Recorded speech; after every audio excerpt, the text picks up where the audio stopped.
Grabing baha ang nasinati sa may daan Natalio Bacalso sa Barangay Bulacau, habig sa Dakben Salisay, kaganihang buntag. Pipila ka motorista na tanggong. Samtang ang mga basura nagpasad na sa kadalanan. Adunay live report si Femari Dumabok. Fem?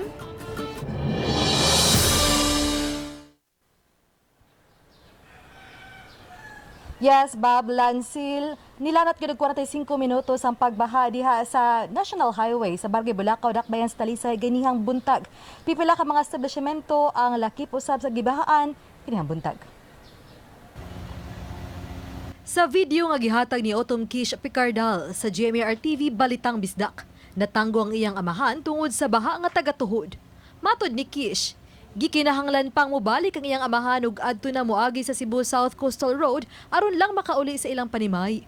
Sa laing kuha sa usa ka netizen nga sakay sa bus, makita nga susamag dagat nga nagbawd ang baha sa Bulacau. Gani naapay motorsiklo nga napagngan kay misungasong sa baha pasado alas 5 ganihang buntag. Pasado alas 8 sa buntag, maunay naabtan sa RTV Balitang Bisdak.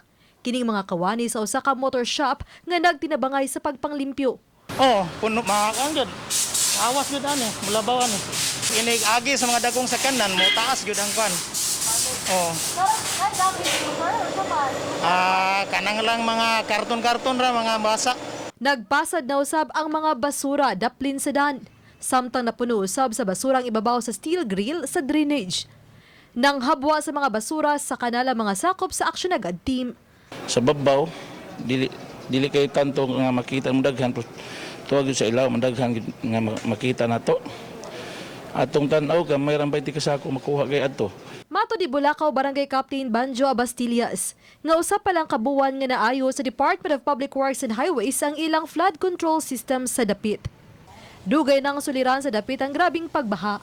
Tungod sa kadako sa uwan, volume nga tubig, di na to gyud malikayan nga dunag panahon nga kanang atong mga steel grate nga nasa National Highway sa atong mga drainage mabarahan o mga dahon, plastic.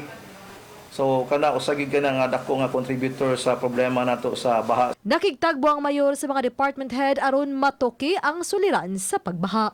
Naate mga short-term solutions o long-term solutions na gibuhat diya sa Bulacau.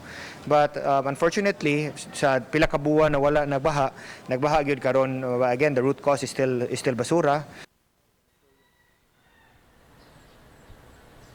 Bob, usa sa ilahang nasabutan nga gawa sa imong maintenance sa DPWH, mohimo usab og kaduha sa usa ka bulan nga pagdiklaging ang mga sakop sa Action Agad team. Samtang subling hangyo sa kagamanan ngadto sa publiko ang insakto gyud kapag labay o paghipos sa mga basura. Bob. Dahil salamat, Femari Dumabok, sa imong live report.